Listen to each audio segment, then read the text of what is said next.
नमस्कार दोस्तों, मेरा नाम है आशुतोष और आप देख रहे हैं डायनामिक इम्पल्शन। आज के इस वीडियो में हम बात करेंगे 20 मई 2022 के करंट अफेयर्स के ज्ञान को कभी भी छोड़ना नहीं चाहिए, इसलिए वीडियो को अंत तक अवश्य देखिएगा। और हाँ, एक विशेष बात, अब हमारा जो कंटेंट है वो बहुत ज़्यादा अपग्रेड धीरे धीरे करने वाला है। बहुत सी चीज़ें आपको देखने मिलेंगी। हम पहले करते आ रहे थे, लेकिन हाँ बीच में बहुत सी ऐसी व्यस्तता हो गई थी जिसके कारण नहीं कर पा रहे थे। लेकिन हाँ, जो हमारी सीरीज चल रही हैं उनको धीरे धीरे और तेज़ी से आगे लाया जाएगा। अब मैं लगा हुआ हूँ, लेकिन हाँ वही है कि थोड़े पर्सनल काम भी आ जाते हैं, 2-3 पर्सनल काम आ जाते हैं, उसके कारण हम नहीं कर पाते। सबसे पहला प्रश्न है, विश्व बैंक ने किस राज्य को श्रेष्ठ जी परियोजना के लिए $350 का ऋण दिया? To which state the World Bank gave a loan of $350 for Shreshtha ji project? A Gujarat, B Maharashtra, C Karnataka, D Punjab. And the right answer is Gujarat. तो हाल ही में गुजरात राज्य सरकार ने उनकी श्रेष्ठ जी परियोजना के लिए विश्व बैंक से $350 का ऋण लिया है।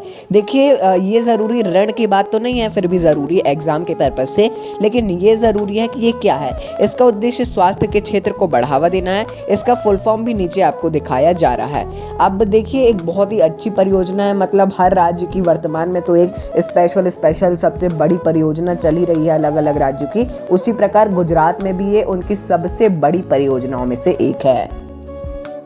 अगला प्रश्न है, डेफ ओलंपिक्स 2021 में भारत ने कितने मेडल जीते? How many medals did India win in Deaf Olympics 2021? A 12, B 16, C 14, D 18। And the right answer है 16। तो देखिए, इस बार डेफ ओलंपिक्स 2021 में भारत ने कुल 18 पदक जीते हैं। 2021 में आयोजित होना था, लेकिन कुछ ऑब्वियसली कोविड कारणों से और भी कुछ कारण हो सकते हैं, इसके कारण इसको डिले किया गया। इसमें 8 गोल्ड हैं, 1 सिल्वर है और 7 ब्रॉन्ज मेडल शामिल हैं। इसमें जो आयोजन हुआ था, इसमें 65 भारतीय एथलीट गए थे। और ये एक सबसे अच्छी बात है कि इसमें 8 गोल्ड हैं, यानी कि 8 सबसे ज़्यादा जो मेडल हैं वो गोल्ड के ही हैं। और देखिए, अब बहुत ज़्यादा इंडिया जो है खेल के क्षेत्र में भी आगे बढ़ रहा है। खेल के अब तो हर क्षेत्र में ही आगे बढ़ रहा है। अब ये कहना ज़रूरी नहीं होगा कि खेल में इंडिया पीछे रहता है। ओलंपिक में इस बार ओलंपिक, पैरालंपिक, डेफ ओलंपिक सब में ही भारत लगभग आगे ही रहा है। अगला प्रश्न है, भारत ने किस देश के साथ उर्वरक समझौता किया? With which country did India sign a fertiliser agreement? A Lebanon, B Israel, C Jordan, D Syria. And the right answer is Jordan. तो हाल ही में भारत और जॉर्डन, जो कि एक देश है, इन दोनों ने ही उर्वरक समझौते पर हस्ताक्षर किए हैं। यानी कि भारत उर्वरक की आपूर्ति कर रहा है, जॉर्डन से मंगाया जाएगा। केंद्रीय मंत्री मनसुख मंडाविया इसी के लिए आपूर्तिकरण के लिए 13 से 15 मई तक जॉर्डन के दौरे पर भी गए थे। ये एक तो उर्वरक मंत्री भी हैं, रसायन और उर्वरक मंत्री, और ये स्वास्थ्य मंत्री भी हैं। इसको याद में रखिएगा। सभी मंत्रियों के नाम वगैरह आपको याद रखना ही होगा, बहुत ही ज़्यादा इंपॉर्टेंट है, क्योंकि जैसे आपको नहीं भी बने तो भी आप ये मंत्री इस क्षेत्र से है तो यही करेगा, इस क्षेत्र से करेगा, ऐसे आप समझ सकते हैं एग्जाम में भी अपने। अगला प्रश्न है, हाल ही में भारत ने किस देश को पीछे छोड़कर चौथा सबसे बड़ा वाहन बाजार बना? Recently India is overtaken which country to become the 4th largest vehicle market? A Germany, B France, C चीन, डी दक्षिण Korea. And the right answer is Germany. तो हाल ही में भारत जर्मनी को पीछे छोड़कर विश्व का चौथा सबसे बड़ा वाहन बाजार बना है। यानी कि वाहनों का चौथा, यहाँ पर सबसे ज़्यादा वाहन है, वाहनों का बाजार है, माफ़ कीजिएगा थोड़ी गलती हो गई। पहले स्थान पर है चीन, दूसरे स्थान पर अमेरिका, तीसरे स्थान पर जापान और चौथे स्थान पर है भारत, जो कि एक बहुत ही अच्छी बात है। धीरे धीरे भारत हर क्षेत्र में आगे बढ़ रहा है, जैसा कि मैं पहले बोल ही चुका हूँ।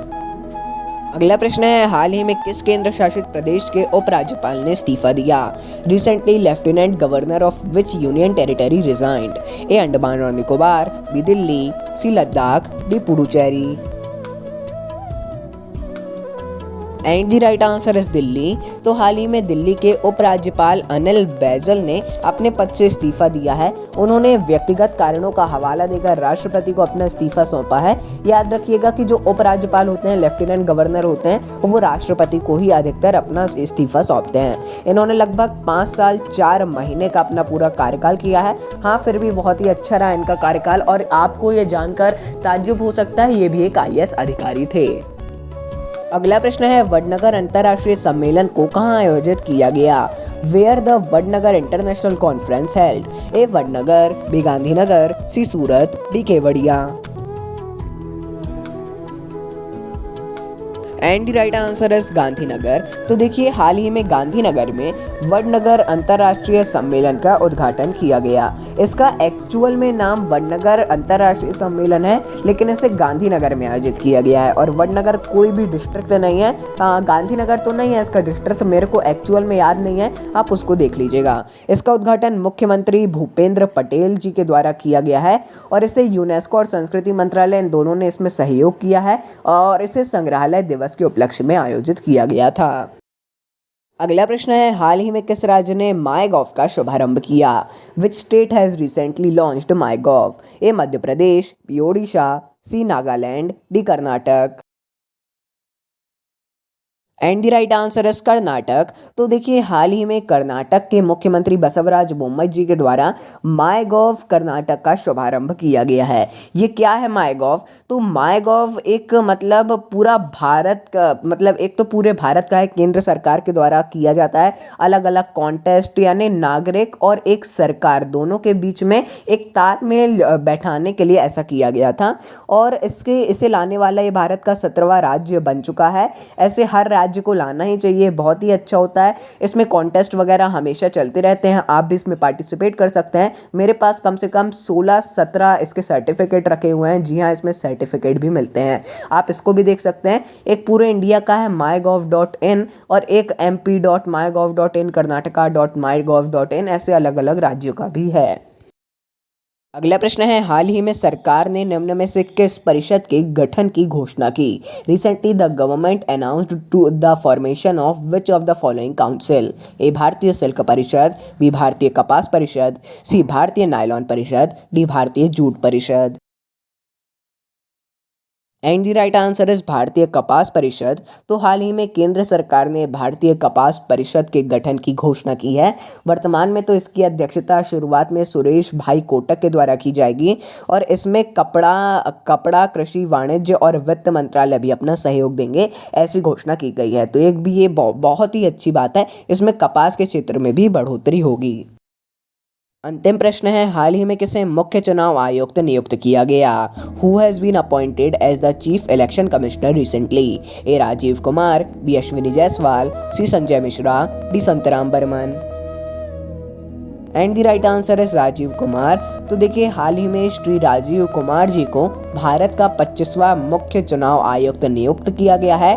इन्हें निर्वाचन सदन में इन्होंने अपना पदभार ग्रहण किया है, इसको याद रखिएगा।